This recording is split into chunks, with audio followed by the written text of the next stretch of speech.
Are you ready to unleash your full potential and become unstoppable in your success and leadership?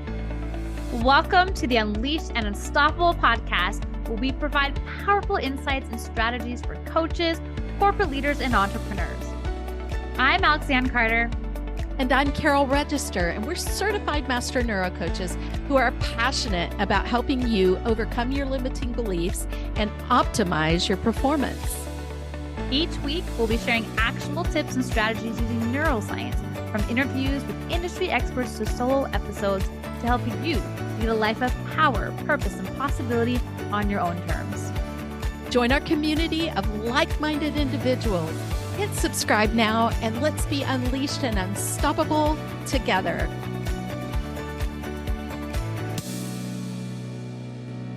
Hey, leader. We are so excited to be back with you this week. And with us today, we have Leah Notarianni. I really hope I said that correct, Leah.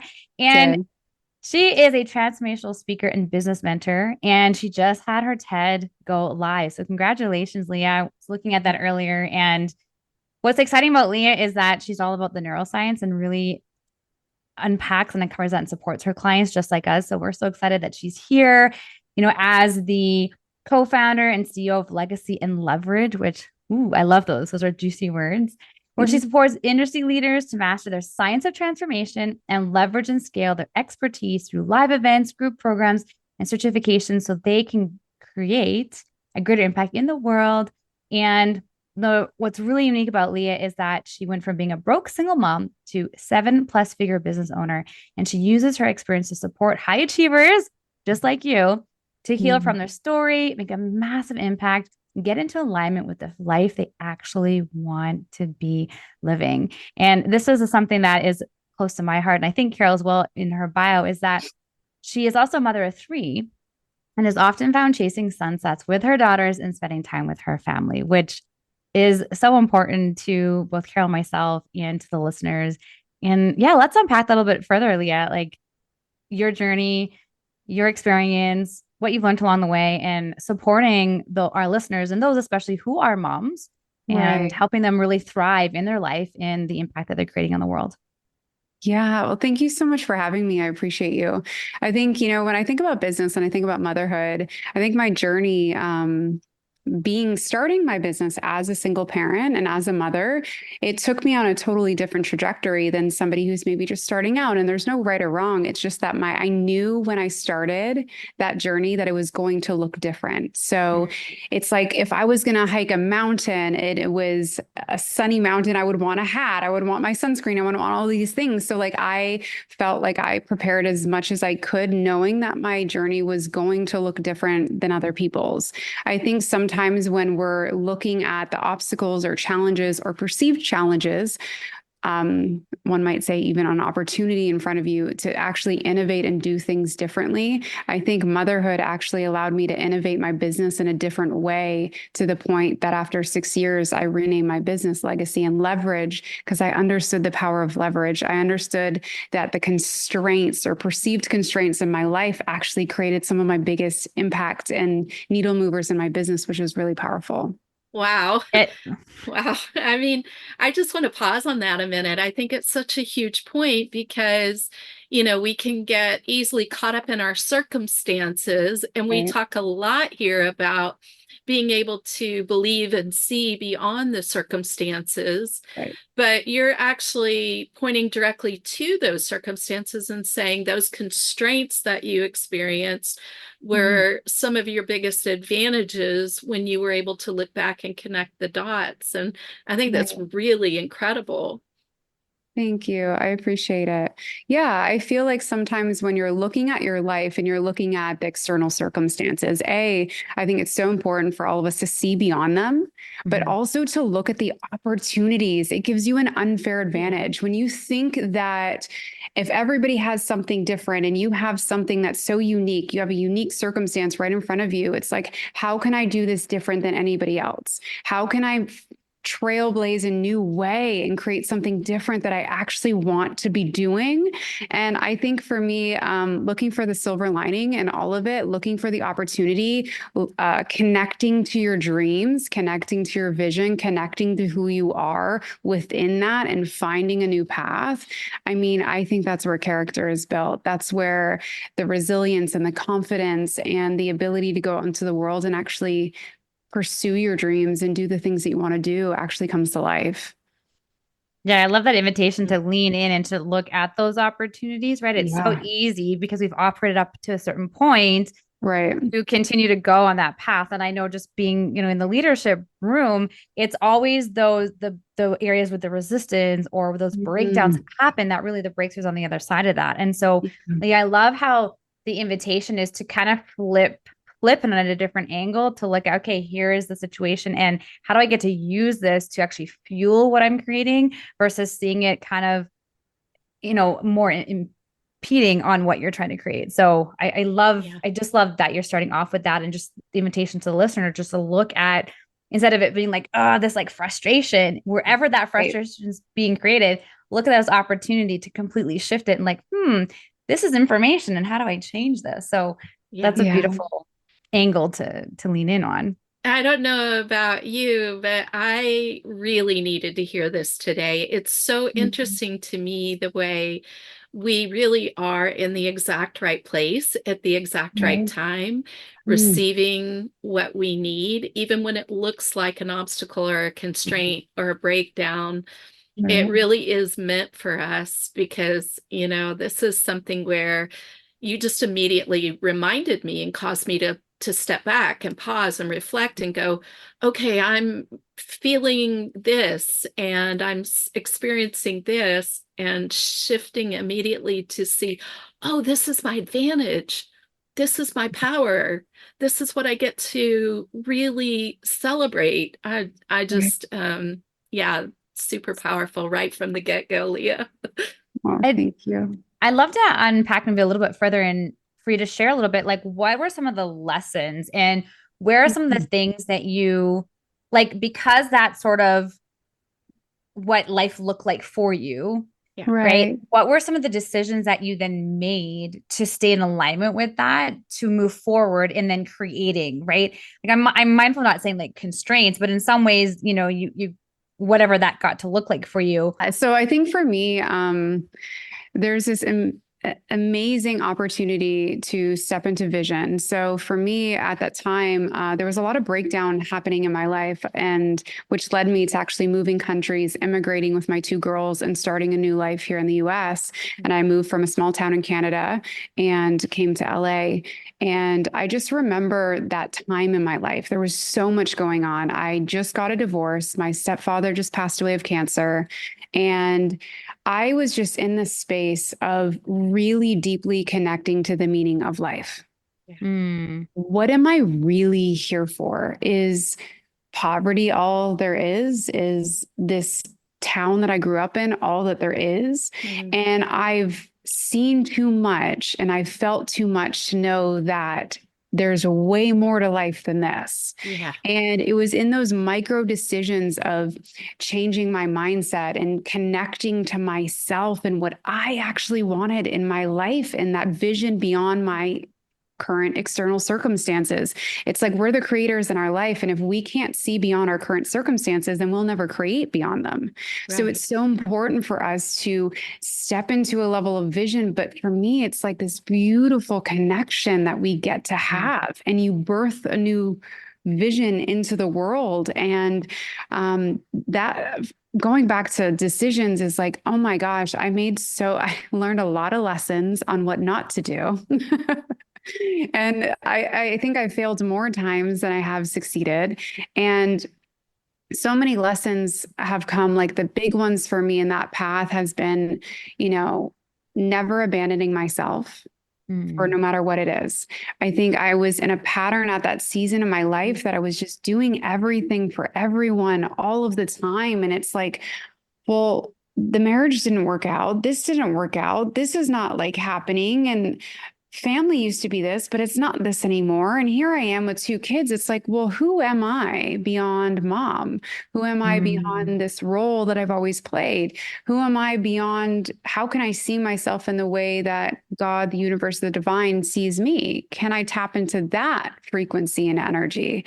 And for me at that time, I really realized that life is precious, life is short, and you're here for a reason and you're here for a purpose. And for me, that was the moment that I decided that no matter what, I was going to live an authentic life.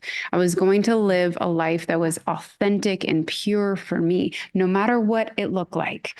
And that was the moment I realized this is not my town. This is not like where I will raise my children. And I literally sold everything I had. I had my Wow. cherry red Jeep pull out of the driveway and I sold my car. I sold everything in my house. I literally had a woman come and buy the curtains off of my windows. And I just remember like I stripped away every part of my old life and I packed up 5 bags, a stroller, and a car seat. Wow. And I jumped on a plane and moved to LA. Man, I hear so much packed into this. You literally were it was the quality of the questions you were asking yourself Right. that led you to know that you were here for a purpose and a meaning that was not that, Hmm. and being willing to strip everything away. And one of the things that I've experienced and my clients have experienced is being willing to settle too often, and I don't even mean being comfortable, and Alex and I have talked about this, it can be a place of tension, but Right. it's still settling. It's still, and what gets wired in that process, I think, is this idea that we have to wait. We have to mm, wait, we have to wait. And as nurturers, we give and we give and we give, and we're not taking back that authenticity that you lean into. And Mm. so I'd love if you would go deeper with us Yeah. in what that actually looked like, being even more true to yourself and more authentic, in Yeah. addition to stripping everything away and moving. Oh my gosh. I just want to share, Carol, what you shared about um just really understanding settling. And it's not necessarily like a point of major friction, but it's a space that you've decided at some level, whether it's conscious or subconscious, to stay the same and not to do the things that you want. One of the things that I've shared is there was a part of my journey that, you know, moving from poverty to 7 figures was a huge leap for me. And when I first hit that, I remember that I started playing not to win, but to not lose. mm, Wow. There's such a subtle difference in that, but it's yeah. massive. And I realized that I started to let success become a little bit of a crutch for me to settle and not go for it and Mm. not put myself out there in the ways that I know that I could not make the amount of impact that I wanted to make. And I remember that moment in my life. It was 2 years ago. I was sitting in New York and I said, wow, I let my success become my crutch and I started to settle. And it Mm. doesn't look like that from anyone else's standards, but it did for me, for mine. And I just wanted to share that. And sorry, Yeah. go back to your We original were question because that was we were super beautiful. there But in we yeah, were in New York together at that yeah, time. I think that's the yeah, first time we connected. And totally. I just really appreciate that connection so much, Yeah. because, now having recognized that, my question was, take us even deeper on Right. what the authenticity looked like. Mm. For me, it was just recognizing all the people-pleasing tendencies, all Mm, the patterns that just kept me stuck and not like saying yes to opportunities that I didn't want to, saying not saying no, like my boundaries weren't as clear as they needed to be at that time in my life. And I recognize that in order for me to live a life that's actually true for me, then there has to be clear boundaries. I have to be connected to who I am. I have to see myself in the way that I want to be seen. I can't just ask that of others. I have to hold that energy and that belief within myself. And it just allowed me to make decisions like moving countries at that time. And that was maybe 7, 8 years ago now. And I just remember all the flack that I got and all the judgments and all of the things. And I think in order to live an authentic life, for me anyways, it meant that regardless of what other people feel about it, it's true for me. Yeah. Wow. And it's not my job to babysit other people's emotions around me living my truth. Mm-hmm. And Can you just Oh, repeat that again? I was yeah. like, can you repeat that That's again, Leah? That's huge. powerful, powerful. yes, it is not my job to babysit other people's emotions when I choose to live in my truth. Wow. Wow. Incredible, right? Because, Yeah, how often do we allow other people to right, speak their truth over us? And right, especially when we can be in environments that we didn't, think we might be in. You right. might be talking to the airline agent. It might be a family member. It might be somebody you ran into, Yeah, and they're all of a sudden putting you in their box of the way that they see you. They're putting their right. perspective of their perceptions of you, and you're stifled. So Mm, for you to lean into your authenticity by going, no, I'm going to have the boundaries to know right. that I get to walk in my truth. So I kind of want to like unpack it a little bit further and going, what was going on internally? Because we can say all Right. this and someone can nod their head like, oh yeah, yeah, I hear you. And Yeah. then there's the feeling in those moments Yeah. when, okay, you know what's on your heart, you know what you're aligned with, and yet you're receiving like from all of this external. So how do you Mm, stay in that place to stay fully aligned with that without getting I'm thinking of like a pinball Yeah. machine, basically, right? right, Like, right, is it right right, where you're getting like, That's a so great analogy. yeah, right. right? I think for me, it's like you have to build a sacred space within yourself that is Mm, your emotional home. It's like the deepest connection to who you are lives within that sacred space.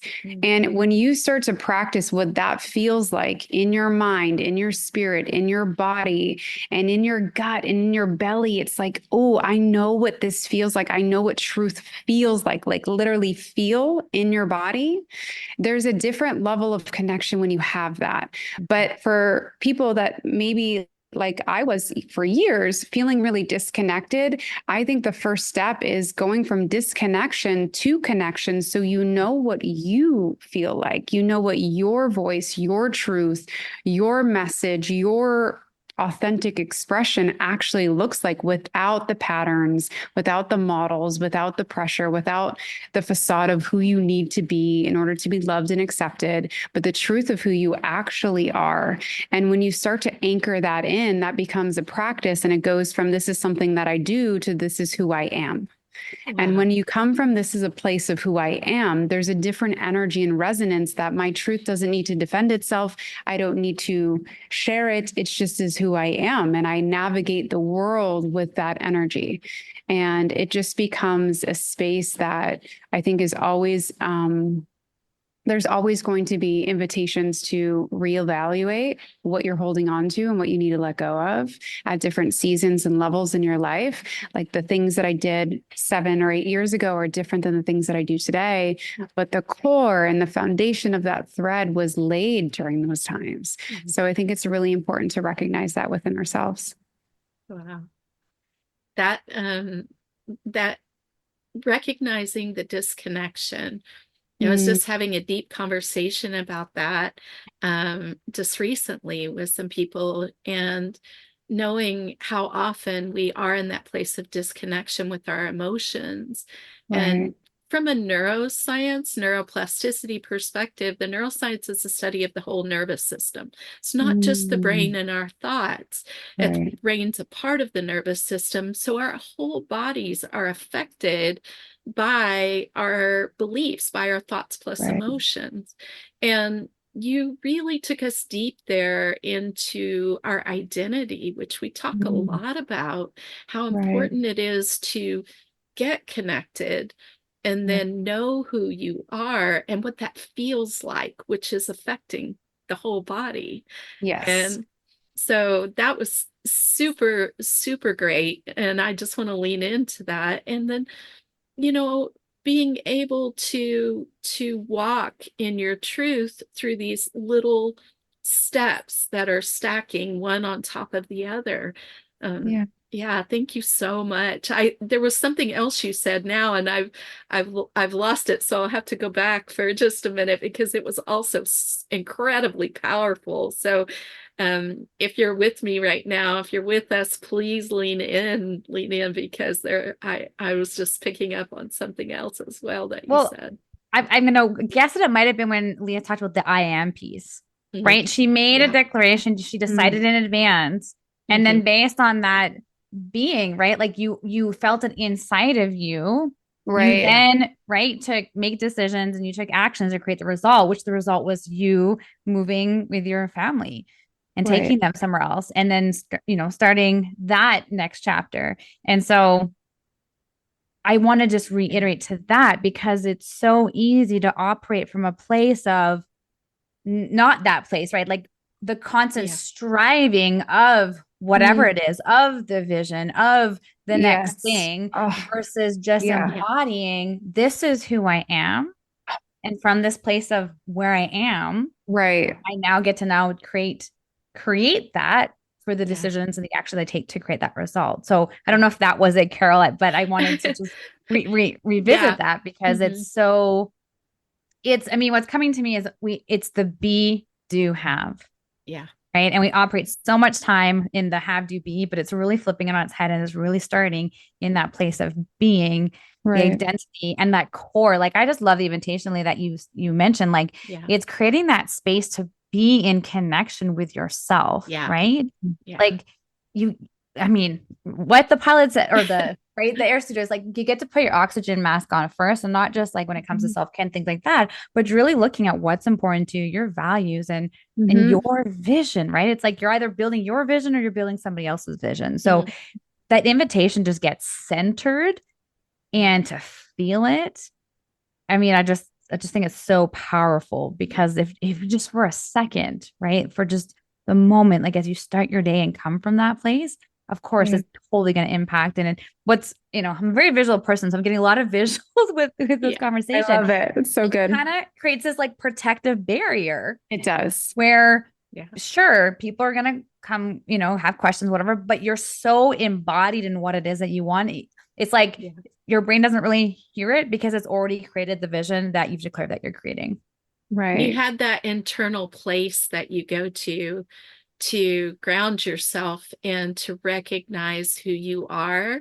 And Right. then you're also you're being the vision, like you're being Yeah. who you need to be in order for that vision to occur. You're already at the next level when you're making those kind of Mm, decisions.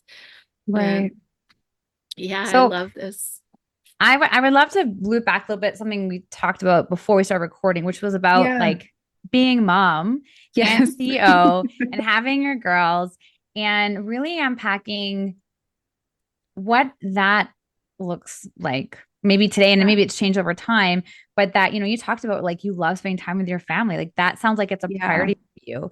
And so what does that look like in order to continue to grow your legacy and build out your business? And for I'm assuming your girls probably feel like they're like the most important people in your life, right? They which do. some which sometimes it's really easy, right, to Yeah. get caught up. And Yeah. also because we were talking before too, just being able to focus and also get back because Yeah. Yeah. with children there's sometimes a lot of added interruptions that happen, right? And Totally. so to be present, connected with your children, and also Yeah. being that CEO that's creating that legacy and moving things forward, so you're not experiencing like that, almost like that push or pull, so that Right. your beingness is though in those two places. Yeah. There was a moment for me years ago when my second daughter was born that I said, I need to create a life of integration, that I can't just be mom over here and CEO over here, that there has to be some type of healthy overlap, that my kids know what I do. They sometimes come with me, that I can, be my CEO, but then I'll also have meetings at my kids over here. And like, I'm also present with them. And with healthy boundaries. So just so we're clear on that. But like I think for me is like I'm not a person that works 9 to 5 and then drops it and then just becomes 100% mom. I'm not that person. I'm all of who I am everywhere I go. And there's different parts of me that are expressed differently in different relationships and situations and everything like that. But I think for me, there was a moment that I decided that what are my values and what am I willing to sacrifice and what are my non-negotiables? Because the truth of it is, if Yeah. you've reached a level of success, whether you're in corporate, running your own company, or in some form of leadership, I think it'd be a facade to say that there is no sacrifice. But what I would say is that there's things that I don't look at them as sacrifices. I look at them as really conscious choices. I'm Mm. choosing. It doesn't feel like, because I think the word sacrifice feels like I'm giving up something to do something, but it has this Yeah. negative energy to it. Whereas I feel it's like this is a joyful choice. Mhm. Like I'm joyfully choosing to have dinner with my kids most nights. I'm Yeah. joyfully choosing to have a support team at home because I'm not doing it all on my own anymore. And I'm really okay with that. And there's no shame around that. And I think it's really powerful for women to share that. Like it's okay to be supported at home. It doesn't make you less of a mom, less of a CEO, or less of a caregiver, or whatever role or title that you choose to take on or play or have and hold sacred to you. So I think for me, I just look at it like, what are the choices that I'm choosing to make? Because, what I don't Yeah. change, I choose. And it's for me, it's what is the choices that I want to make? What are the values and seasons that I'm in that, when my kids were a little bit younger, my youngest is now 5, she's going to be 6. There was a point within her first 2 years, I wasn't running to scale. I was growing consistently, but I wasn't aggressively scaling my company. Mm. And I wasn't trying to speak on every stage. I wasn't traveling and doing all of the things for work. But then when she turned 3, we were hosting retreats and the kids actually came. They had a mini vacation. And then we had a thing after the retreat while we were working. So I found a way to make it work for me. And it doesn't mean that everyone's blueprint is going to be the same, but it's figure out what your values are, figure out what it is that you want to do, and don't look at it like a sacrifice, but rather a conscious choice that you Mm. are choosing to pour your energy into these things that make you happy. And sometimes those seasons will change as things start to ramp up. Everybody knows that sometimes there's points in your career that it's like it doesn't matter what you do, there's no breaks anymore. And you're trying to figure out your new level of success and how to navigate that. And it's kind of clunky getting there. And it's giving yourself some grace in those moments too. Mm. And it's just remembering that, hey, you created this thing and there's going to be seasons that it's not always going to be spring. It's not always going to be summer. Sometimes it's going to be fall. Sometimes it's going to be winter and it's going to look different. But overall is when your family is on board with what it is that you're doing and can see it and is benefiting from it. And you're spending those, whether it's micro moments or big moments and really mindful moments with your kids, it can create a really beautiful dynamic for them to see, hey, I have 3 girls. Hey, my mom's going out and she's doing her thing. Mm. And that's really empowering for my kids to watch. And I'm Yeah. excited for them to see what they become in the world. So, I love it, Leah, because you reminded me of what I forgot a while ago. You mentioned reevaluating, which ties in. I think this is meant for me to hear for sure, and you out there, there's somebody that needs to hear this today because you just reiterated that. You yeah. just reiterated taking the pause, reevaluating. It's not static, right? And you even mentioned earlier getting to the success and then kind of shrinking back. And while failure can lead to success, success can lead to failure if you haven't wired in those internal voices of who you are and of the consistency to continue growing along the way.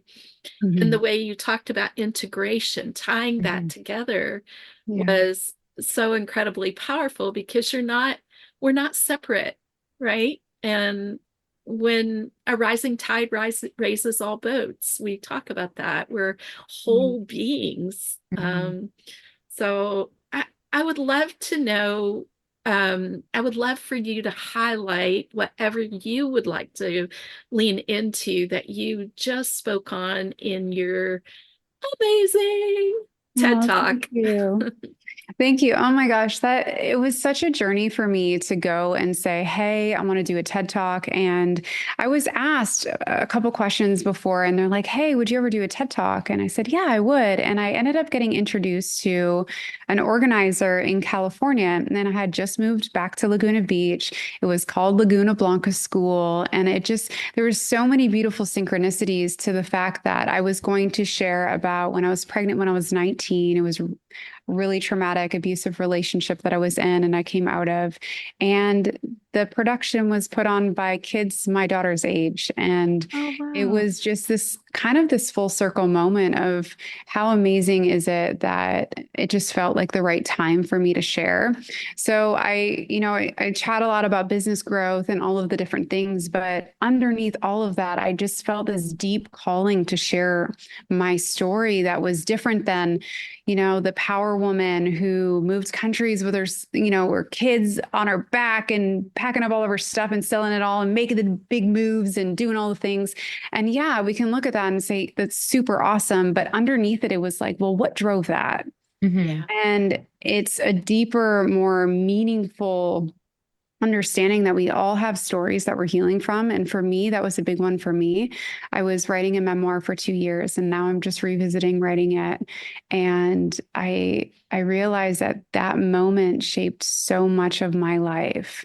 And it also created such a level of impact for me and how I serve people and my level of self-awareness and my level of healing that I just felt the need to share it after coaching thousands of people Mhm. from startups and just your everyday amazing human being to people doing amazing things in the world because I think everyone is awesome. And I just think that when you look at those people, and I've coached so many, is like there's always a deep, shameful story that they just can't shake and get rid of. Yeah. And it's fuzzied up in their identity. And for me, that was for me, it was like this secret that I could never share. I'm like on these stages, I'm speaking in front of all of these people, but I was never the woman who was ever abused. I didn't want to be seen as that. I didn't want to be seen in that light. I didn't want to share that story.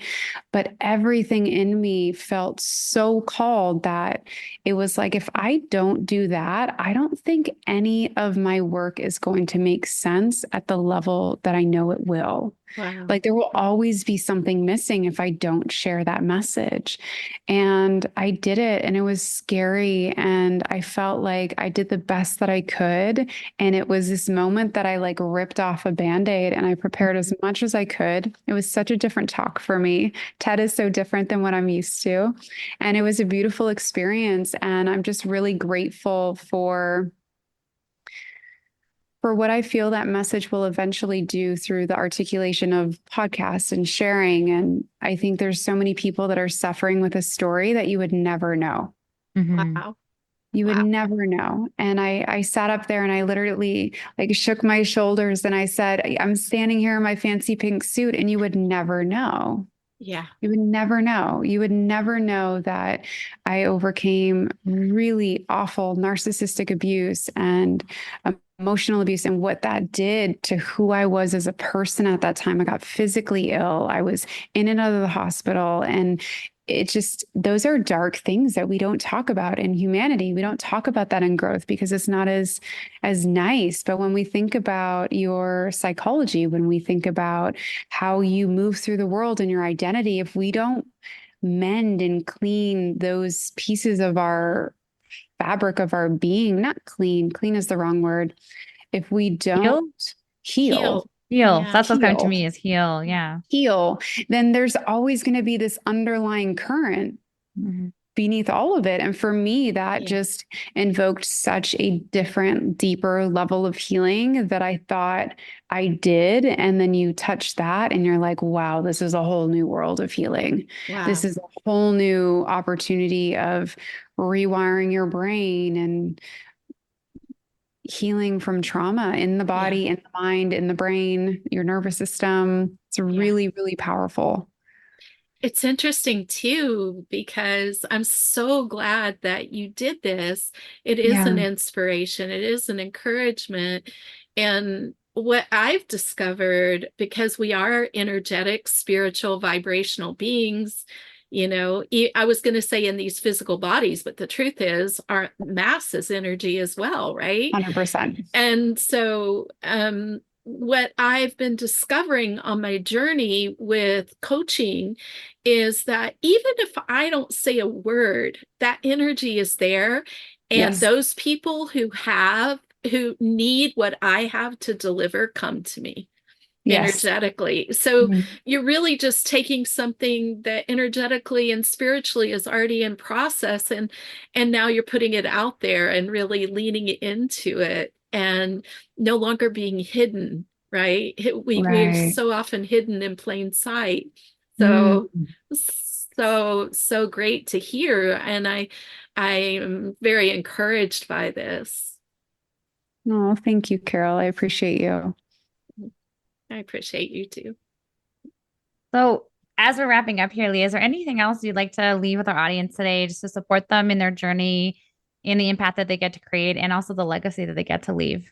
Yeah. Yeah, I think it's the thing that I would share is honor your season, honor Mm, the season that you're in and connect to what matters, like truly matters for you. Because you can have success in a lot of different ways. And the way that you get to your level of success and fulfillment is going to be different. So evaluate, what do you value the most? Where do you want to spend your time? How do you want to live? Who do you really want to be in the world? Because you can have all of these external things, but not be the person that you want to be. And I think it's so important to take time, connect into yourself, and really choose and make decisions that are in alignment with who you really want to be in the world. Thank you, beautiful. thank you, thank you so Thank you for much. having me. I Yeah. appreciate you both. And What is the best way that the audience can connect with you or learn yeah, more from you or yeah, watch your TED Talk? that's what I want to Yeah. know. How can they get in touch with you? And, this is all for everybody here to be unleashed and unstoppable and moving Right. forward in their lives. And so, how can we get in touch? Yeah, you can follow me on Instagram, Facebook, and you can just go to my website at leahnotarianni.com. Okay, we're going to have this for you in the show notes, and Amazing. highly recommend that you go watch that TED Talk right away and get to know Leah. And I can't wait to see what you have coming next Thank as you you. continue to put such beautiful value and such inspiration and impact into the world. Thank you for Well, being here. well, that Yeah, has me thinking, like, what is next, Leah? yeah. Like, have you thought about like, yeah, stepping into vision and what's up? Yeah, what's up next for you? Yeah, Yeah, so just moved to Laguna Beach about nearly a year ago. We just have we have our office here now. We're running events. so beautiful Currently there. running, yeah, oh my gosh, it's amazing. It's a dream. I'm super blessed, really grateful. We're running events. Sometimes we run them every other month here in Laguna Beach. Currently writing a memoir and doing all of the things. Wow. Wow, wow, So wow. yeah, That, it's good, good. that's really awesome. Thank you again for being here. And Yes. oh, my heart is full, and I know yours is too, Alex I Leanne. appreciate you both. Yeah. And also thanks to our listeners for tuning into another episode and to hear Leah's story. Yeah. Invitation is to take a moment, connect with yourself, connect with your being, what's important to you, your values, and what is the vision? And are you living in alignment with that? And some like my invitation is to take action on something that's going to move your Right. vision forward today and to Yes. Yeah. spend time each day connecting with that. Yes. Oh, ciao for now. We will see you next week. Thank you for being here. Bye. Bye. Bye. Thanks for tuning in to another episode of the Unleashed Unstoppable podcast with your hosts, Alexandra Carter and Carol Register. If you enjoyed this episode and you'd like to help support the podcast, please share it with others, post about it on social media, or leave a rating and review, and subscribe. That's all for this episode, Wildly Ambitious Leaders. See you next week.